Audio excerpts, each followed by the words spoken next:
Friends, मैं आपका दोस्त रितेश अपने एमपीपीएससी नोट्स इन हिंदी चैनल में आप सभी का स्वागत करता हूं।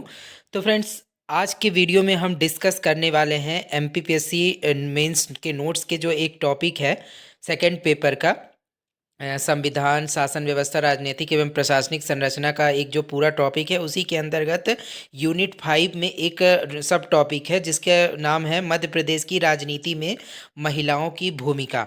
तो मध्य प्रदेश की राजनीति में हम महिलाओं की भूमिका के बारे में इसमें हम डिटेल में इस वीडियो में डिस्कस करने वाले हैं। तो चलते हैं सीधे वीडियो की ओर, देखते हैं कि मध्य प्रदेश में राजनीति में जो है महिलाओं की कैसे क्या भूमिका है, तो उसको कवर करते हैं पूरा। तो मध्य प्रदेश की राजनीतिक प्रक्रिया में महिलाओं की भागीदारी। महिलाओं की सामाजिक स्थिति सभी सुधरेगी जब वे राजनीति में दृष्टिगोचर होंगी। मध्य प्रदेश में 20वीं सदी के अंतिम दशकों में महिलाओं की राजनीति में सुनिश्चित भूमिका के लिए राजनीतिक एवं सामाजिक स्तर पर प्रयास किए गए। 21वीं सदी में महिलाओं की राजनीति में भागीदारी में बढ़ोतरी तो हुई, परंतु वह पर्याप्त नहीं है। यहाँ महिलाओं की राजनीतिक प्रक्रिया में भागीदारी को बृहद एवं सूक्ष्म स्तर पर परीक्षण करना आवश्यक है।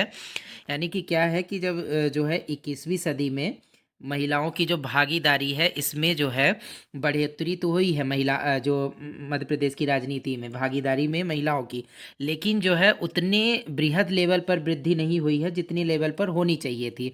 ठीक है, तो इसके जो अलग अलग भागीदारी है महिलाओं की राजनीति में ठीक है, उसको हम बृहद और सूक्ष्म स्तर पर परीक्षण करेंगे। यानी कि बड़े लेवल पर भी क्षेत्र में बड़े लेवल पर कैसे भागीदारी है महिलाओं की, और सूक्ष्म लेवल पर भी कैसे भागीदारी है महिलाओं की मध्य प्रदेश की राजनीति में, तो उसको हम डिटेल में इसमें देखेंगे।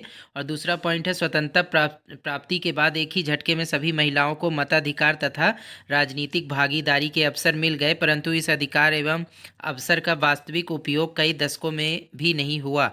सूक्ष्म स्तर पर स्थानीय स्वशासन में महिलाओं की सुनिश्चित भागीदारी का प्रावधान 1993 से हुआ। सूक्ष्म स्तर मतलब जैसा कि आप लोग जानते होंगे कि जो पंचायत वगैरह के चुनाव होते हैं या स्थानीय निकाय वगैरह के, चाहे वो पार्षद वगैरह को हो या सरपंच पंच वगैरह के, ये सभी सूक्ष्म स्तर के जो चुनाव कहलाते हैं स्थानीय स्वशासन के तहत। इसमें महिलाओं की जो भागीदारी सुनिश्चित कब की गई, इसमें प्रावधान कब जोड़ा गया था, तो 1993 में इसमें भागीदारी सुनिश्चित हुई महिलाओं की स्थानीय स्वशासन या सूक्ष्म स्तर पर जो शासन होता है उसमें।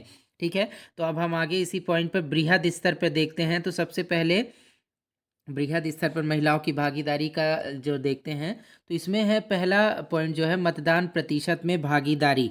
कैसे बृहद स्तर पर मतदान प्रतिशत में भागीदारी महिलाएं निभाती हैं, तो मध्य प्रदेश की राजनीति में राज्य स्तर पर महिलाओं की राजनीतिक प्रक्रिया में भागीदारी को 3 तथ्यों से आंक सकते हैं। पहला मतदान प्रतिशत, दूसरा विधायी सदनों में हिस्सेदारी एवं तीसरा मंत्रिपरिषद में उनकी हिस्सेदारी।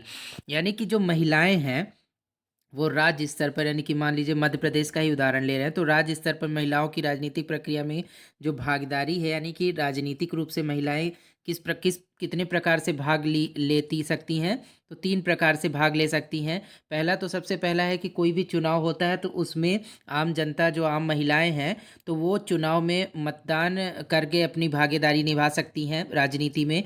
दूसरा, विधायी सदनों में हिस्सेदारी, यानी कि जो मान लीजिए कि कोई भी महिला वगैरह चुनाव लड़ती है, वो जीत करके सदन में जाती है, ठीक है, विधानसभा वगैरह में, तो एक तो वहाँ पर भी भागीदारी निभती है महिलाओं की। और तीसरा, मंत्री परिषद में उनकी हिस्सेदारी, यानी कि जब कोई महिला वगैरह चुनाव जीत के जाती है, तो यदि सत्ताधारी दल से संबंधित वो महिला चुनाव जीती है, तो यदि उसे मंत्रिमंडल वगैरह में शामिल किया जाता है, तो वो एक प्रकार से वहाँ भी उसकी भागीदारी देखने को मिलती है बृहद स्तर पर। ठीक है, सरकारी आंकड़े बताते हैं कि महिलाओं में मतदान प्रतिशत पिछले 3 दशकों में काफ़ी बढ़ी है। 1991 के लोकसभा चुनावों में महिलाओं का मतदान प्रतिशत जहां 51.4% था, वहीं 2009 में कितना हो गया, 55.8%, और 2014 में 65.6%, 2019 में 68.5%। यानी कि ये लगभग हर लोकसभा चुनाव में देखा जाए तो ये धीरे धीरे बढ़ता ही गया है महिलाओं की जो वोटिंग की परसेंटेज है। यानी कि धीरे धीरे महिलाएं भी जागरूक हो रही हैं और वो राजनीति में सक्रिय रूप से भी भाग लेने लगी हैं, और चाहे वो वोट के माध्यम से हो या फिर चाहे वो चुनाव जीतकर विधायक बनना हो या फिर मंत्री पद तक पहुंचना हो। ठीक है, और इसके बाद विधानसभा चुनाव में इनका मतदान प्रतिशत 2018 में 74.3% से बढ़कर 2023 के 16वीं विधानसभा में लगभग 76.03% हो गया है, अर्थात लगभग 2% की वृद्धि देखी गई है। अब यहाँ पर हम बात कर रहे हैं मध्य प्रदेश की राजनीति में, ठीक है, कि विधानसभा चुनाव में जहाँ मध्य प्रदेश के 2018 वाले में जो विधानसभा चुनाव में कितने प्रतिशत मतदान हुआ था महिलाओं का, तो 74.3% मतदान किया गया था महिलाओं के द्वारा। ठीक वैसे ही 2023 में मतदान हुआ, विधानसभा का चुनाव हुआ मध्य प्रदेश का, तो उसमें 2% हिस्सेदारी महिलाओं की बढ़ गई, यानी कि 2% ज़्यादा महिलाओं ने तुलनात्मक रूप से 2018 की तुलना में ज़्यादा मतदान किया। ठीक है, इसके बाद वहीं प्रदेश में 2018 में विधानसभा चुनाव में 1000 पुरुषों पर महिला वोटरों की संख्या 917 थी, वहीं 2023 में ये 945 हो गई है। इसमें 3.9% की बढ़ोतरी हुई है। इसके साथ ही 2018 में 44 विधानसभा सीटें ऐसी थी जहां पुरुषों की तुलना में महिलाओं ने अधिक वोटिंग की थी।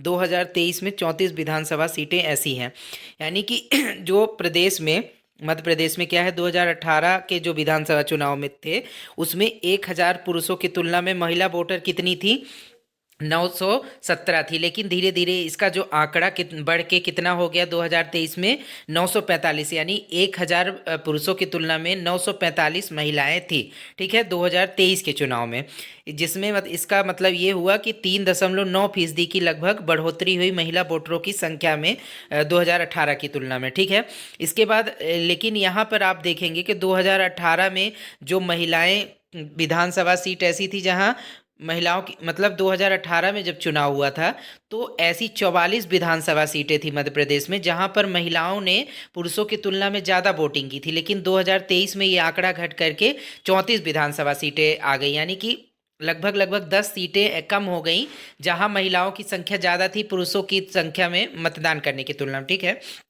तो यहाँ पर एक थोड़ा सा नुकसान देखने को मिला। इसके साथ ही 2018 में कुल 10 विधानसभा सीटें ऐसी थी जहां महिला मतदाताओं की संख्या पुरुष से अधिक थी। 2023 में 29 विधानसभा सीटें ऐसी हो गई जहां महिला मतदाताओं की संख्या पुरुषों से अधिक है, यानी कि 2018 में जहां ऐसी 10 विधानसभा सीटें थीं जहां पर महिला मतदाता गिनती में पुरुषों की तुलना में अधिक थी, यानी कि वोटिंग देने वाली नहीं, उनका वोटिंग लिस्ट में जो वोटर लिस्ट में अगर नाम जो होता है वो ऐसी 10 विधानसभा सीट थी जहां महिलाओं की संख्या ज़्यादा थी पुरुषों की। लेकिन ये 2023 में बढ़कर कितनी ऐसी विधानसभा सीटें हो गई जहां महिला मतदाता की संख्या ज़्यादा थी, तो 29 हो गई। इसमें यहाँ पर ये बढ़ोतरी देखने को मिली। ठीक है, इसके बाद विधायी सदनों में भागीदारी, अभी हमने बृहद स्तर पर जो मतदान प्रतिशत वगैरह जो महिलाओं का बढ़ता है चुनावों में उसके बारे में तो देख लिया। अब लेकिन विधायी सदनों में, यानी कि विधानसभा वगैरह में या सदन में, उच्च सदन हो, ठीक है, ये सभी चीज़ों में कैसे महिलाओं की भागीदारी जो है निभाती हैं महिलाएं अपनी भागीदारी, उसको देखते हैं। तो विधायी सदनों में भागीदारी के अंतर्गत मध्य प्रदेश की राजनीति प्रक्रिया, खासकर लोकसभा विधानसभा में महिलाओं की भागीदारी अत्यंत छिड़ रही है, उनमें उत्तरोत्तर वृद्धि हो रही है। जैसे 2009 में जहां 6 महिलाएं लोकसभा सदस्य थी, वहीं धीरे धीरे 2014 में 4 तथा 2019 में 3 हो गई। यानी कि क्या हो रहा है कि जो मध्य प्रदेश की राजनीति में जो लोकसभा में क्या हुआ कि महिलाएं जहां 2009 में 6 महिलाएं लोकसभा सदस्य बनी थी, वहीं धीरे धीरे ये घट करके 2019 में कितनी हो गई, 3 हो गई संख्या। ठीक है, मतलब धीरे धीरे इसमें बढ़ोतरी ना होकर के कमी होती गई महिलाओं की संख्या जो निर्वाचित होकर के सदन में जाती हैं लोकसभा के। ठीक है, और मध्य प्रदेश विधानसभा में जहां वर्ष 1957 में कुल 288 सीटों में से कुल 11 महिला सदस्य विधानसभा में निर्वाचित हुई थी, महिला सदस्यों की संख्या कालांतर में वृद्धि हुई और वर्ष 1965 के चुनाव में रिकॉर्ड 34 महिलाएं निर्वाचित होकर विधानसभा पहुंची। वर्ष 2008 में 25, वर्ष 2013 में भी 25, वर्ष 2018 में 21 तथा वर्ष 2023 में 16वीं विधानसभा जो चुनाव हुआ मध्य प्रदेश का, तो उसमें कुल 27 महिलाएं निर्वाचित होकर विधानसभा में पहुंची। यानी कि जब मध्य प्रदेश में क्या है कि धीरे धीरे पहले तो कम महिलाएं जो हैं विधानसभा में निर्वाचित होकर पहुंचती थी, लेकिन भी धीरे धीरे ये 1962 में जब आंकड़ा 34 महिलाओं यानी कि हाईएस्ट तक गया था, लेकिन धीरे धीरे फिर से ये घटना शुरू हुआ जो कि 2023 में 27 महिलाएं निर्वाचित होकर के विधानसभा, मध्य प्रदेश की विधानसभा में पहुंची। यानी कि ये कभी का आंकड़ा घटता है, कभी बढ़ता है, लेकिन ये स्थिति जो है ये एक सम्मानजनक स्थिति नहीं कही जा सकती, क्योंकि जब तक महिलाओं की भागीदारी ज़्यादा से ज़्यादा संख्या में नहीं होगी कहीं भी, तो वो एक अच्छी स्थिति नहीं है राजनीति के लिए। ठीक है। इसके बाद शक्ति संरचना में भागीदारी। राजनीतिक प्रक्रिया में निर्णय लेने वाली संस्थाओं में राज्यों के मंत्रिपरिषद में महिलाओं की भागीदारी निराशाजनक है। वर्तमान में 2024 की स्थिति में राज्य मंत्रिमंडल में मात्र 5 महिलाएं ही हैं। हालांकि मध्य प्रदेश के राजनीतिक इतिहास में अब तक सिर्फ एक ही महिला मुख्यमंत्री राज्य की मुख्यमंत्री पद पर रही हैं। यानी कि जो शक्ति संरचना का यहाँ क्या मतलब है, जैसे जो कानून वगैरह बनाए जाते हैं, ठीक है, वहाँ पर महिलाओं की भागीदारी कितनी होती है। यानी कि मान लीजिए कोई मंत्रिमंडल सरकार के जो द्वारा जो है सत्ता पक्ष के द्वारा बनाया जा रहा है, तो उसमें महिलाओं की भागीदारी कितनी है, वहाँ पर ये शक्ति संरचना से रिलेटेड होता है। ठीक है।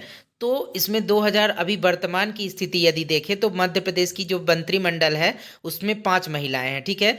जो कि बहुत ही कम भागीदारी को, महिलाओं की बहुत कम भागीदारी को जो दर्शाता है कानून जो है बनाने वगैरह में। ठीक है, मंत्रिमंडल में। और इसमें यह भी बताया गया है कि मध्य प्रदेश के राजनीतिक इतिहास में अब तक सिर्फ एक ही महिला मुख्यमंत्री जो है मुख्यमंत्री के पद पर विराजमान हुई हैं, जिनका नाम क्या था, उमा भारती नाम था। ठीक है। तो इस प्रकार से देखा जा सकता है कि महिलाओं की जो भागीदारी है बहुत कम ही देखने को मिलती है। ठीक है। जो है चुनावी आगे जो है विधानसभा चुनाव लड़ने में हो, चाहे बात, या फिर जो है विधानसभा चुनाव जीतकर विधानसभा में जाना हो, या फिर मंत्री के रूप में शपथ लेना हो। ठीक है। तो यहाँ बहुत ही कम भागीदारी मध्य प्रदेश में देखने को मिली है। इसके साथ सूक्ष्म स्तरीय या स्थानीय स्वशासन में 73वें एवं 74वें संविधान संशोधन के पूर्व स्थानीय राजनीतिक प्रक्रिया में महिलाओं की भागीदारी नगण्य थी। यहाँ तक कि महिलाएं अपना मतदान भी नहीं कर पाती थी, परंतु पंचायती राज व्यवस्था एवं नगरीय निकायों में नई व्यवस्था के तहत 50% सीटें महिलाओं के लिए आरक्षित कर दी गईं। अब स्थानीय राजनीति में उनकी भागीदारी सुनिश्चित हो गई, परंतु संख्या में तो वे आ गई, वास्तविक भागीदारी नहीं हुई। उनमें छद्म नेतृत्व का विकास हो गया। कालांतर में उनके स्वैच्छिक संगठनों के प्रयास से स्वस्फूर्त भागीदारी का विकास हुआ। वास्तव में स्थानीय स्वशासन के चुनावों में महिलाओं का मतदान प्रतिशत 90% के आसपास था, तथा विभिन्न स्तरों की संस्थाओं में उनकी संख्या आरक्षित सीटों से ज़्यादा थी। 2022 के स्थानीय निकायों के चुनावों में भी यही स्थिति है। तो क्या हुआ कि जो सूक्ष्म स्तर या फिर स्थानीय स्वशासन होता है वहाँ पर तो महिलाओं को जो है मध्य प्रदेश में 50% सीटें ऐसी जो है आरक्षण दिया गया मध्य प्रदेश सरकार के द्वारा, जहाँ पर स्थानीय स्वशासन में 50% सीटों पर महिलाओं को जो है आरक्षण प्राप्त है। यानी कि उन 50% सीटों पर जो है महिलाओं का ही चयन हो सकता है, महिला प्रत्याशी ही खड़ी हो सकती हैं। ठीक है। लेकिन क्या हुआ कि भले आज आप देखेंगे कि मध्य प्रदेश में हो या चाहे पूरे देश के किसी भी राज्य में स्थानीय जो चुनाव होते हैं वहाँ भले महिलाएं जीत कर तो आ जाती हैं चुनाव, लेकिन वो नेतृत्व नहीं कर पाती हैं। या तो वो ठीक है अपने परिवार के ही किसी सदस्य के द्वारा, वो राजनीतिक सत्ता उनके परिवार के ही किसी सदस्य के द्वारा, चाहे वो बेटे हो या पति हो या फिर भाई हो, उनके पारिवारिक सदस्य के द्वारा ही इस वास्तविक सत्ता चलाई जाती है। यानी कि एक प्रकार से जो है छद्म नेतृत्व जो महिलाओं के पास होता है, नाम के लिए ही सिर्फ वो जीतती हैं। ठीक है। एक्चुअल में उनके पास सत्ता नहीं जाती है। ठीक है। तो ये भी एक प्रकार से महिलाओं की जो है डायरेक्ट भागीदारी नहीं कही जा सकती है राजनीति में, क्योंकि जब वो खुद से ही जीतने के बावजूद भी वो सत्ता नहीं संभाल रही हैं, तो एक प्रकार से ये भागीदारी ना के बराबर ही भागीदारी कही जाएगी। ठीक है। इसके बाद देखते हैं, ज्ञात हो कि पुनः महिलाओं की भागीदारी आरक्षित सीटों में अधिक हो गई है। इतना ही नहीं, इनमें कमजोर वर्गों की महिलाओं की भागीदारी सुनिश्चित हुई है। इस प्रकार स्थानीय स्तर पर महिलाओं की राजनीतिक प्रक्रिया में भागीदारी बढ़ी है। यानी कि चूंकि भारत में जो मध्य प्रदेश में 50% आरक्षण दिया गया है महिलाओं को स्थानीय निकायों में, लेकिन इस 50% आरक्षण देने के बाद जो है बावजूद भी मतलब 50% आरक्षण आरक्षण तो दिया गया है मध्य प्रदेश सरकार के द्वारा, लेकिन जो महिलाएं चुन कर आती हैं स्थानीय स्वशासन में वो 50% से भी ज़्यादा महिलाएं चुनकर आती हैं। ठीक है, ये एक अच्छी बात है कि महिलाएं ज़्यादा से ज़्यादा चुनकर आ रही हैं, जितना आरक्षण है उससे भी ज़्यादा महिलाएं चुनकर आ रही हैं। लेकिन चूंकि उनके पास वास्तविक जो है भागीदारी नहीं होती है राजनीति में, वो एक प्रकार से डमी के रूप में काम करती हैं, चूंकि उनके रिलेटिव ही सत्ता को संभालते हैं, देख रेख करते हैं, तो वो एक्चुअल भागीदारी नहीं कही जाएगी। ठीक है, महिलाओं की। इसके बाद निष्कर्षतः हम कह सकते हैं कि बदलते परिवेश में लोकतांत्रिक मूल्यों तथा महिला सशक्तिकरण के दौर में महिला सहित हर उपेक्षित वर्ग को राजनीतिक प्रक्रिया में प्रतिनिधित्व मिल रहा है और इसके सुनिश्चित करने के वैधानिक उपाय भी किए जा रहे हैं। आने वाले समय में भारतीय राजनीति महिलाओं की स्वस्फूर्त भागीदारी की उम्मीद कर सकते हैं, परंतु बृहद स्तर पर इस विधायी सदनों में उनकी भागीदारी सुनिश्चित करने के लिए आरक्षण जैसे प्रावधान करने होंगे। महिलाओं की राजनीति में सक्रिय भागीदारी से समाज की दिशा बदल सकती है। यानी कि सूक्ष्म स्तर पर जो महिलाओं को भले आरक्षण दिया गया है मध्य प्रदेश में 50%, लेकिन जो यदि बृहद लेवल पे महिलाओं की भागीदारी सुनिश्चित करनी है, या बड़े लेवल पर जैसे विधानसभा में महिलाओं की ज़्यादा संख्या पहुंचना हो, या फिर लोकसभा में जो चुनाव होता है उसमें संसद में ज़्यादा से ज़्यादा महिलाओं को पहुंचना हो, तो उसके लिए भी आरक्षण का प्रावधान करना पड़ेगा, जिससे जो है ज़्यादा से ज़्यादा महिलाएं भागीदारी सुनिश्चित कर सकें ऊंचे ऊंचे लेवल पर पहुंचने के लिए, ऊंचे पद पर पहुंचने के लिए। ठीक है, इसके बाद मध्य प्रदेश की राजनीति में महिलाओं की भूमिका, इसको थोड़ा डिटेल में देखते हैं। तो भारत के अन्य राज्यों की तुलना में राज्य की विधानसभा में महिला प्रतिनिधियों की संख्या कम रही है, जबकि इस प्रदेश ने देश की राजनीति को रानी दुर्गावती, महारानी लक्ष्मीबाई से लेकर जो है श्रीमती पद्मावती देवी, जो कि वर्ष 1957 में प्रथम विधानसभा के गठन के उपरांत निर्मित सरकार में कैबिनेट मंत्री बनी थी, और बिमला वर्मा, जमुना देवी, उमा भारती, सुमित्रा महाजन, सुषमा स्वराज तथा विजया राजे सिंधिया जैसी कुशल प्रशासनिक वीरांगनाएं तथा नेता प्रदान की है। परंतु शिक्षा का निम्न स्तर तथा स्त्री साक्षरता के निम्न प्रतिशत होने के कारण मध्य प्रदेश में आम स्त्रियों की सामाजिक स्थिति बहुत अच्छी नहीं है।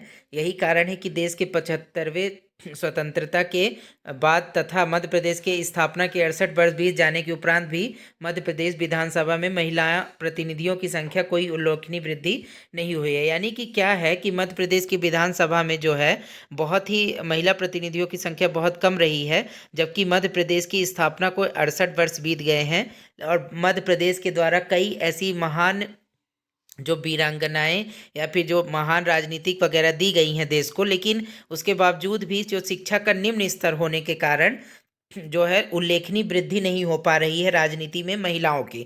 ठीक है, इसके बाद मध्य प्रदेश राज्य की स्थापना के पश्चात 68 वर्षों में संपन्न विधानसभा चुनावों का विश्लेषण करने पर ज्ञात होता है कि राज्य की विधानसभा में महिलाओं का प्रतिनिधित्व बहुत कम रहा है, और भारत के संविधान द्वारा समानता का अधिकार दिए जाने के बाद भी राज्य विधानसभा में पुरुषों की तुलना में महिला जनप्रतिनिधियों का प्रतिनिधित्व बहुत कम है।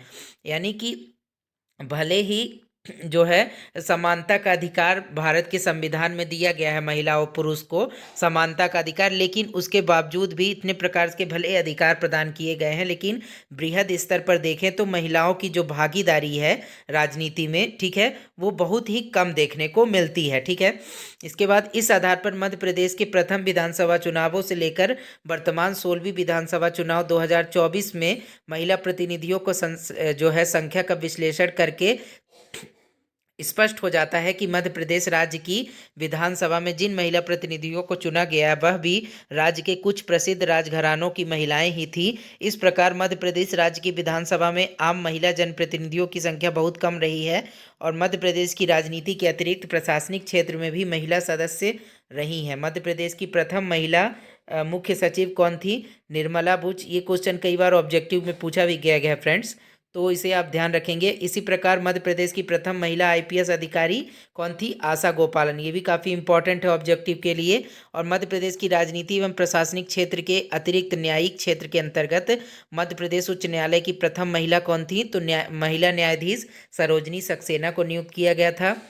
और इन सभी महिलाओं के अतिरिक्त जो है लड़ाकू फाइटर तेजस को चलाने वाली महिला अवनी चतुर्वेदी भी मध्य प्रदेश के रीवा जिले से संबंधित हैं और मध्य प्रदेश की जनजाति महिलाओं के अंतर्गत प्रसिद्ध पिथौरा कलाकार भील जनजाति की पद्मश्री भूरीबाई, बैगा जनजाति की जोधैया बाई जो कि डिंडौरी जिला से हैं एवं मोटे अनाज को संरक्षित करने वाली लहरी बाई ने भी मध्य प्रदेश के विकास में महत्वपूर्ण भूमिका अदा की है।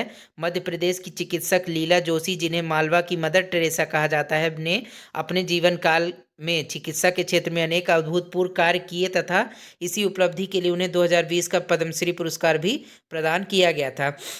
तो कुल मिला के फ्रेंड्स सार ये है कि महिलाएं भले ही चूंकि महिलाओं में की जो राजनीतिक रूप से भागीदारी कम है, लेकिन धीरे धीरे करके महिलाएं अलग अलग क्षेत्रों में, चाहे वो फिर न्यायिक क्षेत्र हो या फिर कोई भी सेना का क्षेत्र हो, सेना से संबंधित हो या फिर कला से संबंधित क्षेत्र हो, धीरे धीरे हर क्षेत्र में महिलाएं आगे आ रही हैं मध्य प्रदेश की। जैसा कि इसमें अलग अलग लोगों को बताया गया है कि ये महिला निर्मला बुद्ध जो पहली महिला मुख्य सचिव थी और जो है अवनी चतुर्वेदी रीवा जिले से संबंधित हैं, फाइटर तेजस चलाने वाली थी।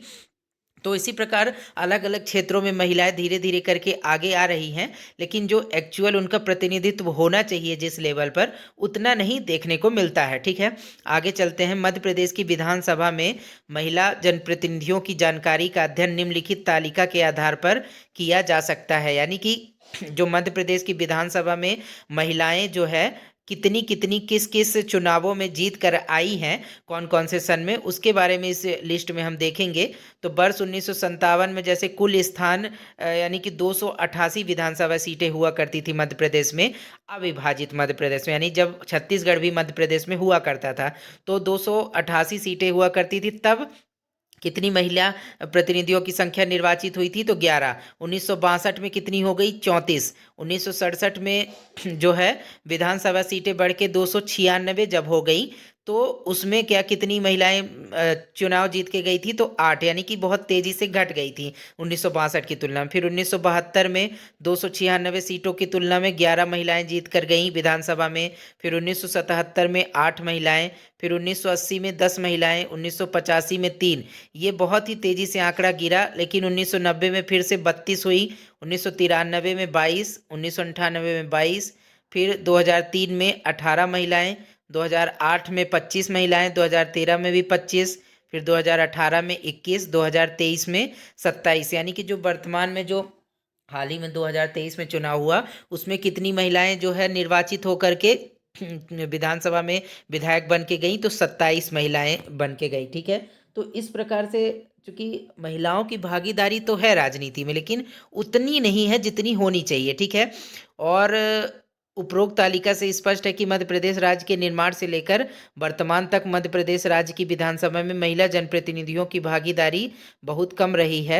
सर्वप्रथम वर्ष 1974 का में संसद व विधानमंडल में महिलाओं के प्रतिनिधित्व का मुद्दा भारत में महिलाओं की स्थिति के आकलन संबंधी समिति की रिपोर्ट में उठाया गया था, जिसमें संसद व विधानमंडल में महिलाओं के लिए 33% सीटों का आरक्षित करने की मांग की गई थी। इसलिए समय समय पर इस संबंध में कई बार संसद में महिला आरक्षण पर विधेयक लाए गए, लेकिन वर्तमान समय तक लागू नहीं किए गए। हमारे संविधान की प्रस्तावना में व्यक्त की गई आकांक्षाओं के अतिरिक्त अनुच्छेद 14, 15 का 3, 39 का ए और 46 में सामाजिक न्याय और अवसर की समानता की बात कही गई है, ताकि राजनीतिक व सार्वजनिक जीवन में महिलाओं के खिलाफ भेदभाव को कम करने के लिए या खत्म करने के लिए उचित उपाय किए जा सके। लेकिन यह तभी संभव है जब संसद व राज्य विधानसभा मंडल में महिला जनप्रतिनिधियों की उचित भागीदारी हो। यानी कि जो है महिला को जो है 33% महिलाओं को विधानसभा और संसद में जो है आरक्षण देने की कई बार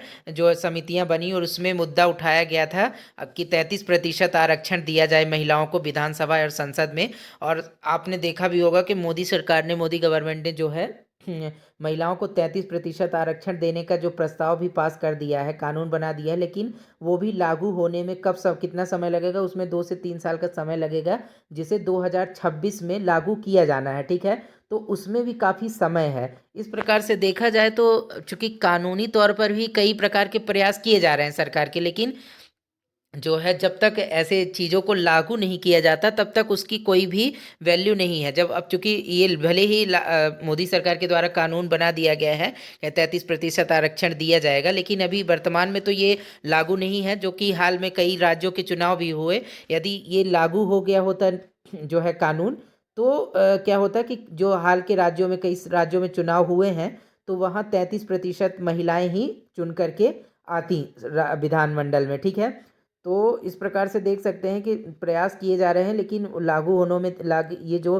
प्रयास सरकार के द्वारा किए जा रहे हैं वो एक्चुअल में लागू होने में समय लगने के कारण महिलाओं की भागीदारी जो है में काफ़ी जो कम देखने को मिल रही है राजनीति में।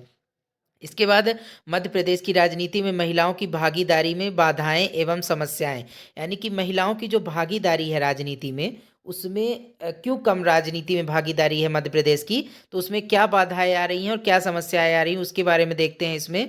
तो भारत में मध्य प्रदेश एक ऐसा पहला राज्य है जिसने स्थानीय स्वशासन संस्थाओं में महिलाओं को 50% आरक्षण प्रदान किया है।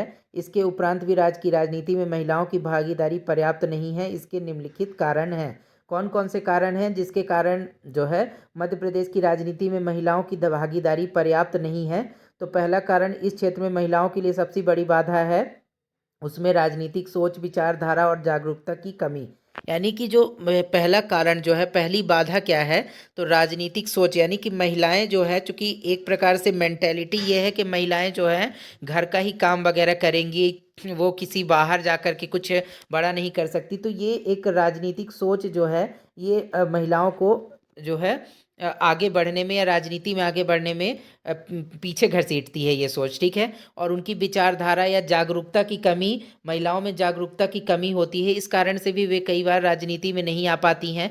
ठीक है, और मध्य प्रदेश में महिलाओं में राजनीतिक शिक्षा की कमी है। इस राजनीतिक विचार शून्यता का असर स्पष्ट रूप से भारतीय परिवारों पर देखा जा सकता है। गांव कस्बों में ही नहीं, शहरों की पढ़ी लिखी आधुनिक महिलाएं भी चुनावों में उसी उम्मीदवार की योग्यता और पार्टी की विचारधारा गौर होती है तथा वोट डालते समय प्रभावी होती है, जिसे परिवार के पुरुष सदस्यों के द्वारा पसंद किया जाता है। और तीसरा है, आम महिला के पास अपने घर व परिवार की जिम्मेदारी पूर्ण करने के बाद इतना वक्त नहीं रहता कि वे राजनीति में आए। राजनीतिक वातावरण अस्वस्थ होने के कारण अधिकांश महिलाएं राजनीति में नहीं आना चाहती हैं। वर्तमान समय में चुनाव लड़ने के लिए काफ़ी बड़े पैमाने पर वित्त की आवश्यकता होती है, जबकि महिलाएं आर्थिक रूप से कम आत्मनिर्भर हैं। इसलिए चुनावों के लिए पैसे का इंतजाम करना मुश्किल हो जाता है, जिस कारण चुनावी दौड़ में भी वे पीछे छूट जाती हैं। और कुछ गिनी चुनी महिलाएं कुछ बड़े राजनेताओं की सहायता से यदि आगे भी आ गई हैं, तो इन कुछ महिलाओं की उपस्थिति मात्र से ढांचागत परिवर्तन नहीं आ सकता। यानी कि कुल मिला के जो है ये है कि महिलाओं में एक तो जागरूकता की कमी होने के कारण वे राजनीति में नहीं आ पाती, या फिर भले महिलाएं पढ़ी लिखी होती हैं लेकिन उसके बावजूद भी जो है पार्टी की विचारधारा जो होती है, किसी भी पार्टी की विचारधारा वो पुरुष प्रधान ज़्यादातर देखने को मिलती है। इस वजह से भी महिलाओं को प्राथमिकता नहीं दी जाती वहाँ पर। और कई बार महिलाएं जो घर की जिम्मेदारी में इतना व्यस्त रहती हैं कि वो राजनीति में आने के बारे में सोचती भी नहीं है। ठीक है, क्योंकि उनको घर की जिम्मेदारियों से ही फुर्सत नहीं मिल पाती है। और राजनीति में भी कई बार इतनी गाली गलौज वगैरह या इतनी गंदी गंदी राजनीति देखने को मिलती है, जिस कारण से महिलाएं जो है असभ्य क्षेत्र में जाने से वो पसंद नहीं करती हैं। ठीक है, राजनीति में आना पसंद नहीं करती। और जो है चूंकि चुनाव के लिए बड़े पैमाने पर जो है पैसे की भी आवश्यकता होती है चुनाव लड़ने के लिए। ठीक है, तो ऐसी कंडीशन में महिलाएं चूंकि बहुत ज़्यादा आत्मनिर्भर नहीं है, इस कारण से पैसों की कमी उमी के कारण भी वे कई बार चुनावी दौड़ में शामिल नहीं होती, यानी चुनाव में भाग नहीं लेती हैं। ठीक है, राजनीति में। और कुछ गिनी चुनी जो महिलाएं हैं वो यदि राजनेताओं के द्वारा आगे आ भी जाती हैं, तो उनकी जो है उपस्थिति राजनीति में बहुत ही नॉमिनल होती है। ठीक है, बहुत ज़्यादा उपस्थिति उनकी नहीं हो पाती है। उपरोक्त बाधाओं या समस्याओं के उपरांत भी यदि मध्य प्रदेश राज्य के निर्माण के पश्चात संपन्न प्रथम विधानसभा चुनाव वर्तमान विधानसभा चुनाव 2018 तक आंकड़ों का विश्लेषण करें, तो देखा जा सकता है कि राज्य की विधानसभाओं में महिलाओं का प्रतिनिधित्व बढ़ता जा रहा है, लेकिन फिर भी अपेक्षित संख्या में महिला जनप्रतिनिधियों की सत्ता में भागीदारी नहीं हो पा रही है। अतः सभी समस्याओं के समाधान के लिए सरकार को विभिन्न प्रयास करके महिला जनप्रतिनिधि की राजनीति में भागीदारी सुनिश्चित करने के लिए कार्य करना चाहिए। यानी कि जो चुनाव भी जो है अलग अलग 5-5 वर्षों में होते गए, तो उसमें महिलाओं की संख्या ठीक है बढ़ी है, कई बार बढ़ते हुए भी देखी गई है, लेकिन उतनी जो है संख्या में महिला प्रतिनिधि चुनकर नहीं आ पाई हैं जितनी की अपेक्षा है कि महिलाओं की भागीदारी बढ़े। इसलिए सरकार को अलग अलग तरीके से प्रयास करने होंगे जिससे कि राजनीति में महिलाओं की भागीदारी को ज़्यादा से ज़्यादा बढ़ाया जा सके और सुनिश्चित किया जा सके। ठीक है, इसके बाद अब हम देखेंगे राजनीति में महिलाओं की भागीदारी हेतु संवैधानिक प्रावधान। यानी कि राजनीति में महिलाओं की भागीदारी जो है उसके लिए क्या क्या संवैधानिक प्रावधान किए गए हैं। भारतीय संविधान के अनुसार महिला व पुरुष को समान अधिकार प्राप्त हैं। संविधान के अनुच्छेद 15 के तहत लिंग के आधार पर किसी प्रकार का भेदभाव नहीं किया जा सकता, लेकिन फिर भी महिलाओं की स्थिति में अधिक अंतर परिलक्षित नहीं होता है। इसी कारण पंचायती राज संबंधी 73वां संविधान संशोधन अधिनियम जो है 1993 में पारित किया गया। इसके अंतर्गत जो है महिलाओं को पंचायती राज व्यवस्था अंतर्गत प्रत्येक स्तर पर 1/3 आरक्षण देने की व्यवस्था जो है की गई। तो क्या है इसमें फ्रेंड्स की जो महिलाओं को क्या है कि भले समानता का अधिकार संविधान में दिया गया है, लेकिन क्या होता है कि समानता का अधिकार मिलते हुए भी क्या है पूरी तरीके से महिलाओं को उस प्रकार का जो अधिकार उन्हें नहीं मिल पाता समाज में, चाहे तो देखें या राजनीतिक रूप से।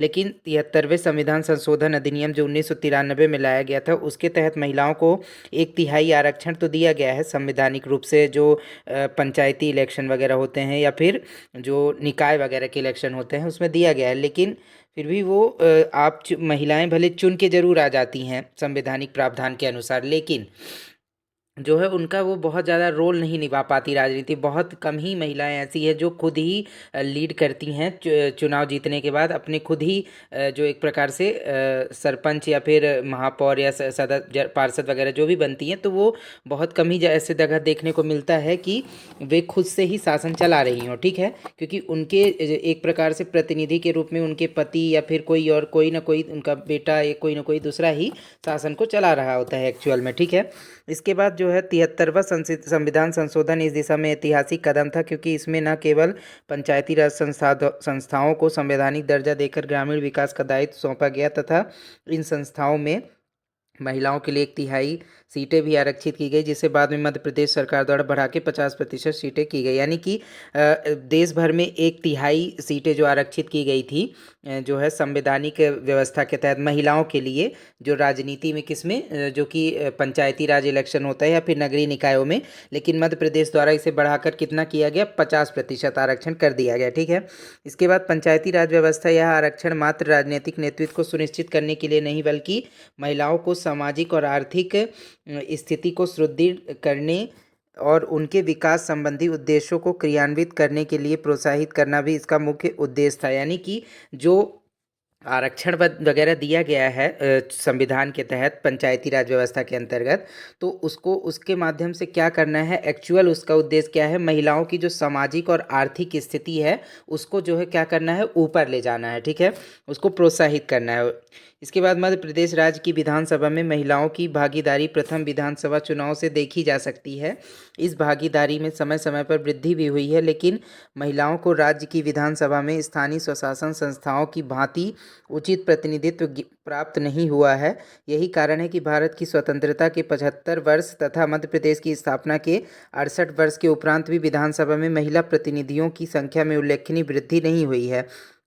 इसका कारण महिलाओं के जो है संसद एवं विधानमंडल में 33% आरक्षण संबंधी 106वां अधिनियम 2023 विधेयक जो है वर्तमान में पारित हो गया है, जिसे 2026 के पश्चात लागू किया जाएगा, जिसके कारण महिलाओं को ना तो संसद में और न ही मध्य प्रदेश राज्य विधानसभा में उचित प्रतिनिधित्व प्राप्त नहीं हुआ है।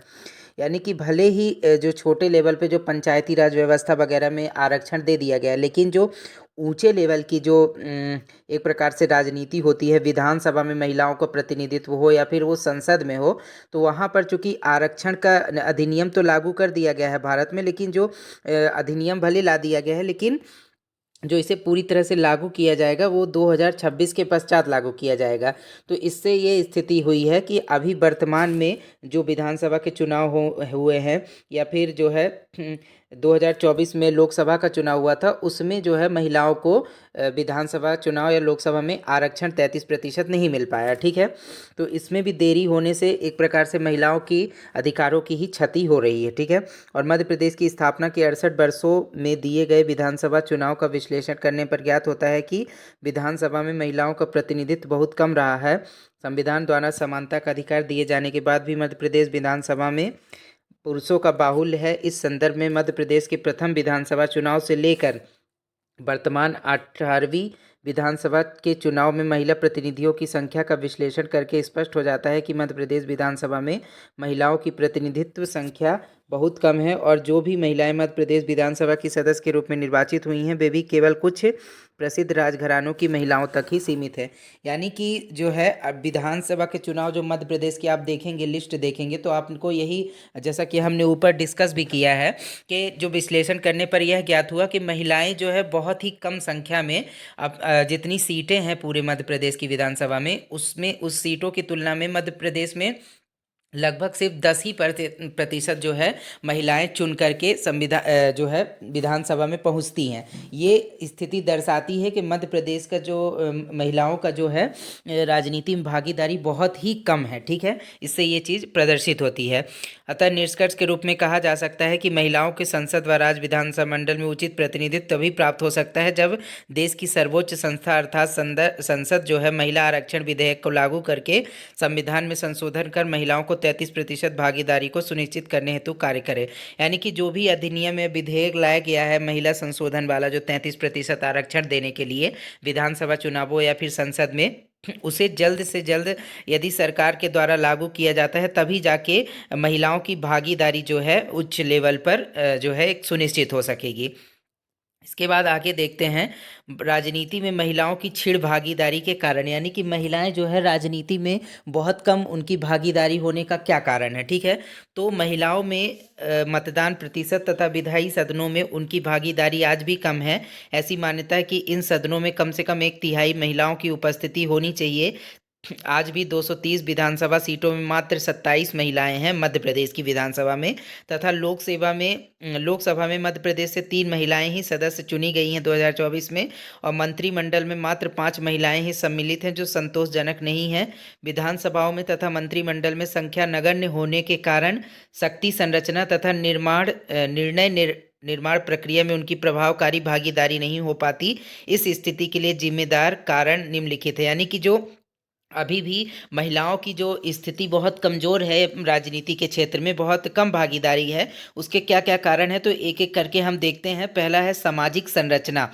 सामाजिक संरचना एक कारण है। आज भी भारतीय समाज में महिलाओं को पुरुषों की तुलना में कमज़ोर स्थिति है। उन्हें परिवार तथा समाज में अधीनता की स्थिति का सामना करना पड़ता है। इसके अतिरिक्त वे हिंसा, प्रताड़ना और अपराधों का भी शिकार हो जाती हैं। हालांकि पिछले 2 दशकों में निचले स्तर पर उनकी भागीदारी बढ़ी है, फिर भी इन कारणों से उनकी पहुंच बहुत बृहद स्तरीय राजनीति तक नहीं हो पा रही। यानी कि जो हमारे यहाँ जो हमारे देश में मेंटेलिटी है कि हमारा देश जो चूंकि पुरुष प्रधान देश माना जाता है, तो पुरुषों की तुलना में महिलाओं की स्थिति बहुत कमज़ोर होती है भारतीय समाज में। ठीक है, तो उनको क्या होता है कि कई बार हिंसा का भी सामना करना पड़ता है। कई बार आप देखेंगे कि आपको सुनने में आता है कि उनकी महिलाओं के जब विवाह वगैरह होता है तो उन्हें प्रताड़ित भी किया जाता है, चाहे वो दहेज के लिए हो, चाहे वो अलग अलग चीज़ों के लिए हो, या उनके खिलाफ कई बार अपराध भी बहुत सारे आप देखेंगे कि होते रहते हैं। इस कारण से भी जो महिलाएं जो है उनका राजनीति में बहुत ज़्यादा जो है भागीदारी नहीं हो पा रही। हाँ, निचले स्तर पर उनकी भागीदारी है, लेकिन जो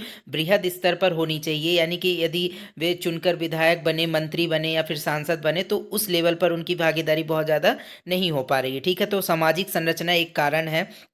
दूसरा, सामाजिक, आर्थिक और शैक्षणिक पिछड़ापन, यानी कि सामाजिक रूप से, आर्थिक रूप से, यानी कि पैसे से या फिर शैक्षणिक योग्यता नहीं होने के कारण भी जो है महिलाएं जो है राजनीति में बहुत अधिक भागीदारी नहीं कर पाती हैं। ठीक है, इसके बाद चलते हैं असुरक्षित राजनीतिक माहौल, यानी मध्य प्रदेश की राजनीति में प्रदूषण है, यानी दलों में महिलाओं को सम्मान, नीति निर्धारण में स्थान नहीं मिलती तथा उनकी उपस्थिति संकेतात्मक होती है। यानी कि असुरक्षित राजनीतिक माहौल क्या होता है कि राजनीति में अक्सर क्या देखने को मिलता है, वहाँ गेम वगैरह बहुत चलते हैं। गेम मतलब कि बहुत साथी, मतलब एक प्रकार से महिलाओं को फिर या फिर डरा डरा धमका के, या तो फिर उनको जो है ब्लैकमेल करके या किसी न किसी तरीके से प्रताड़ित करके उन्हें राजनीति में जो है ठहरने नहीं दिया जाता है, क्योंकि पुरुषों का वर्चस्व वहाँ पर ज़्यादातर रहता है।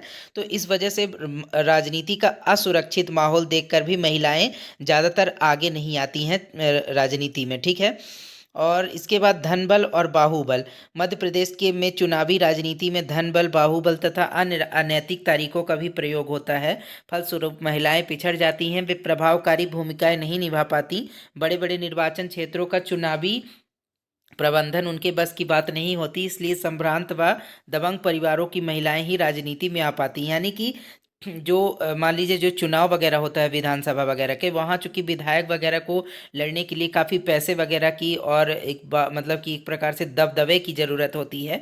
ऐसी कंडीशन में महिलाओं की वैसी छवि नहीं होती है और ना ही वो बहुत ज़्यादा आर्थिक रूप से सशक्त होती हैं, इस वजह से वे चुनाव में खड़ी हो पाती नहीं नहीं खड़ी हो पाती हैं। ठीक है, हाँ ज़रूर कोई ना कोई मतलब ऐसे कुछ बाहुबल परिवार जो हैं वो ज़रूर महिलाओं को खड़ी करते हैं, तो लेकिन वो उनकी उतनी भागीदारी से राजनीति में कुछ नहीं होने वाला है। ठीक है, इसलिए ज़्यादा से ज़्यादा कोशिश यही होनी चाहिए, चाहे आरक्षण के माध्यम से या चाहे महिलाओं को जागरूक करके कि वे ज़्यादा से ज़्यादा उम्मीदवार के रूप में जो है विधानसभा के चुनाव हो या फिर लोकसभा के चुनाव हो उसमें खड़ी हों। ठीक है, और इसके बाद दलीय संगठन में अप्रभावकारी स्थिति। दलीय संगठन में वे अपना अप्रभावकारी स्थान नहीं बना पाती हैं प्रभावकारी, जिसके कारण राजनीतिक दल उनको अपने दल का उम्मीदवार भी नहीं बनाते।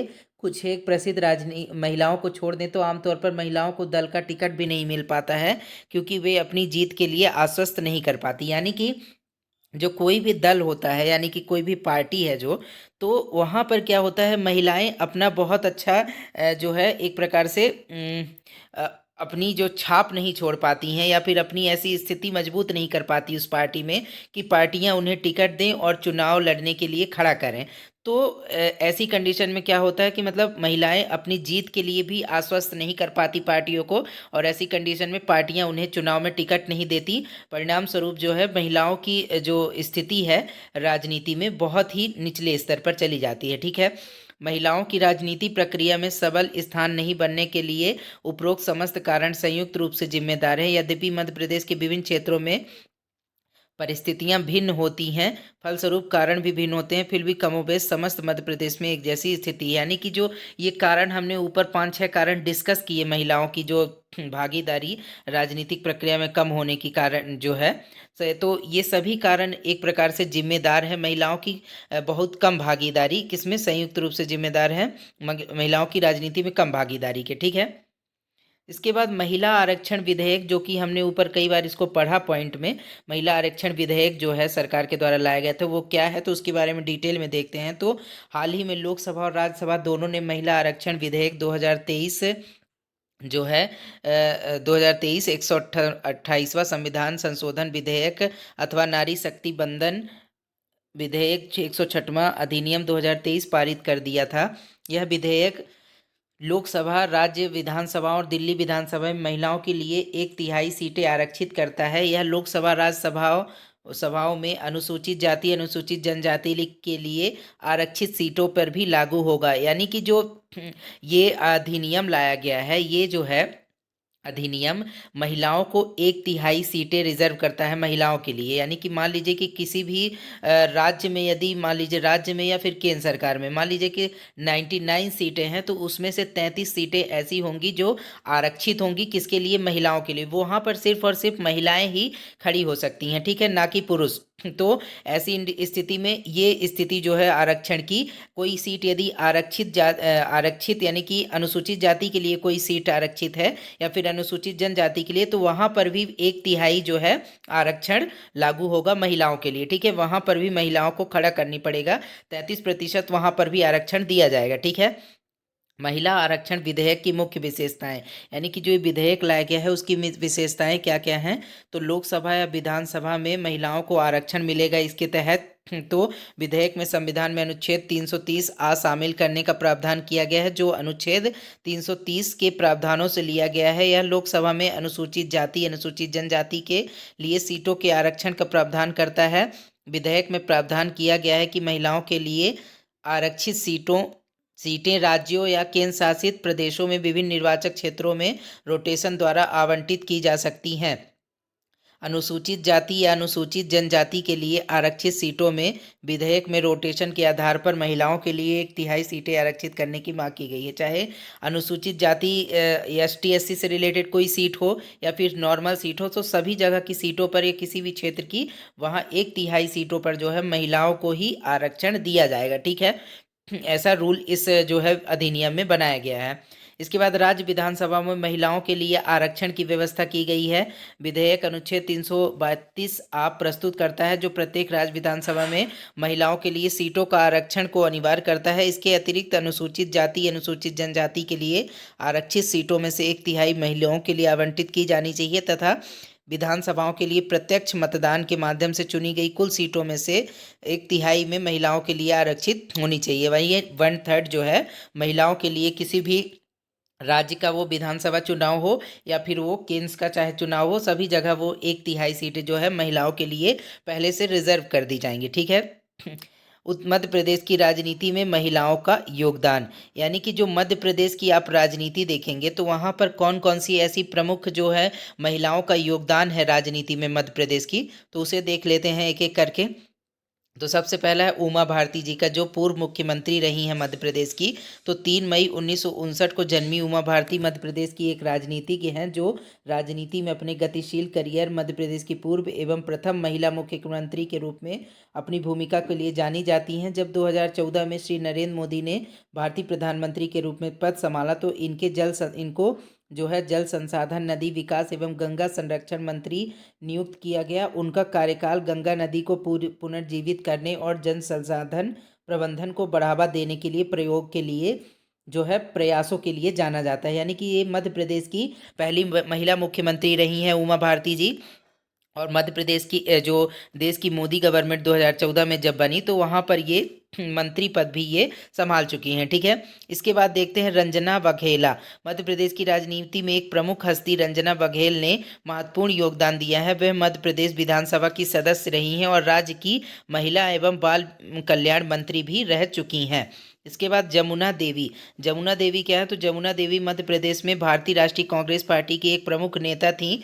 राजनीति में उनका योगदान महत्वपूर्ण था। अपने कार्यकाल के दौरान वह विपक्ष की नेता रहीं। उन्होंने 1998 में मध्य प्रदेश की पहली महिला उप मुख्यमंत्री बनकर इतिहास रच दिया। जमुना देवी ने 1962 से 1967 तक लोकसभा में झाबुआ निर्वाचन क्षेत्र का प्रतिनिधित्व किया और 1978 से 1981 तक राज्यसभा की सदस्य भी रही। यानी कि जमुना देवी जो है ये कांग्रेस पार्टी से रिलेटेड थी और ये मध्य प्रदेश की पहली महिला उप मुख्यमंत्री भी 1998 में बनी थी। ठीक है।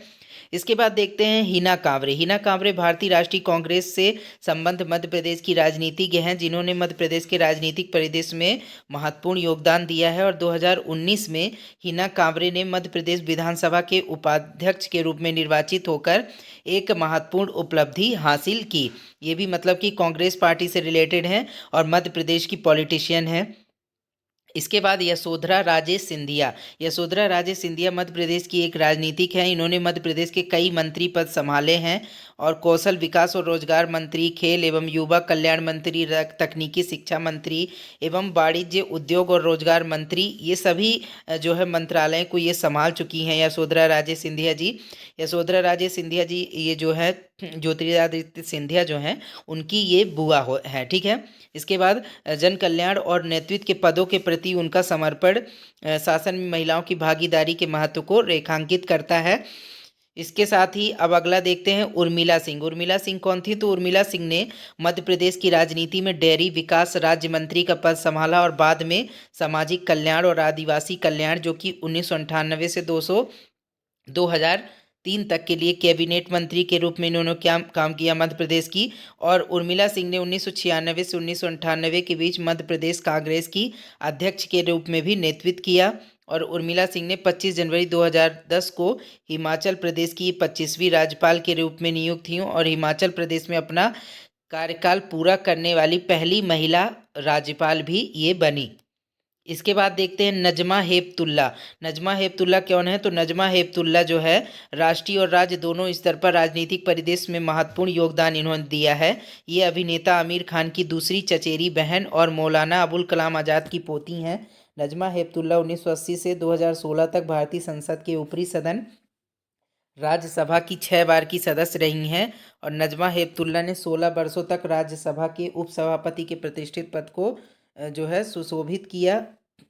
और भाजपा की नरेंद्र मोदी सरकार में 2014 से 2016 तक अल्पसंख्यक मामलों की मंत्री के रूप में इन्होंने काम किया। यानी कि 2 साल तक इन्होंने काम किया अल्पसंख्यक मंत्री के रूप में मोदी गवर्नमेंट में। और 2016 से 2021 तक नजमा हेपतुल्ला ने मणिपुर की 16वीं राज्यपाल के रूप में जो है पद संभाला था। इसके बाद अब देखते हैं मीनाक्षी नटराजन। ये कौन है? तो मध्य प्रदेश की ये भी एक पॉलिटिशियन है जिन्होंने मंदसौर के सांसद के रूप में अपने कार्यकाल के दौरान मध्य प्रदेश की राजनीति में महत्वपूर्ण योगदान दिया। वह 1999 से 2002 तक जो है क्या रही? NSUI अध्यक्ष रही, जो कि एक प्रकार से कांग्रेस का सपोर्टिव संगठन है, ठीक है, स्टूडेंट यूनियन वगैरह। इसके बाद वर्ष 2002 से 2005 तक मध्य प्रदेश युवा कांग्रेस की भी अध्यक्ष बनी। और 2008 में इन्होंने राहुल गांधी द्वारा AICC सचिव के रूप में भी इनको चुना गया था, ठीक है। और फिर अगला जो है लास्ट, विजया राजे सिंधिया। ग्वालियर की राजमाता के नाम से मशहूर विजया राजे सिंधिया एक प्रमुख भारतीय राजनीतिक हस्ती थीं। उन्होंने 1978 से 1989 तक राज्यसभा में संसद सदस्य के रूप में भी कार्य किया। विजया राजे सिंधिया 1980 से 1998 तक भारतीय जनता पार्टी के जो है उपाध्यक्ष पद पर भी रही। इस प्रकार से हमने देखा कि मध्य प्रदेश की राजनीति में महिलाओं की भूमिका अलग अलग जो क्षेत्र में जो महिलाएं होती हैं, किस किस क्षेत्र में अच्छा योगदान दिया है मध्य प्रदेश की महिलाओं ने, या फिर वो राजनीति में कितना प्रभाव छोड़ा है उन्होंने। लेकिन आज भी हम देखेंगे तो महिलाओं का उतना प्रतिनिधित्व जो है देखने को नहीं मिल पा रहा है राजनीति में। तो हमें ज़्यादातर यही प्रयास करने होंगे, चाहे वो संवैधानिक तौर पर या फिर जो है जागरूकता फैला करके देश में कि महिलाओं को ज़्यादा से ज़्यादा प्रतिनिधित्व उनका राजनीति में आगे बढ़ाना ही होगा, है ना। तभी जा कर के देश जो है एक जो देश में महिलाएं भी निर्णय प्रक्रिया, जो कोई भी कानून वगैरह बनता है उसमें एक उचित निर्णय ले सकेंगी, ठीक है, या भागीदारी अपनी जो निभा सकेंगी। तो इस प्रकार फ्रेंड्स आज हमने देखा इस वीडियो में कि मध्य प्रदेश की राजनीति महिलाओं की भूमिका के बारे में। तो आई होप कि ये वीडियो आपको MPPSC मेंस का नोट्स तैयार करने में काफ़ी हेल्पफुल होगा। तो आज के लिए फ्रेंड्स इतना ही। अब हम मिलेंगे नेक्स्ट वीडियो में, किसी न्यू टॉपिक पर डिस्कस करेंगे MPPSC मेंस के। तो आज के लिए इतना ही, बाय बाय।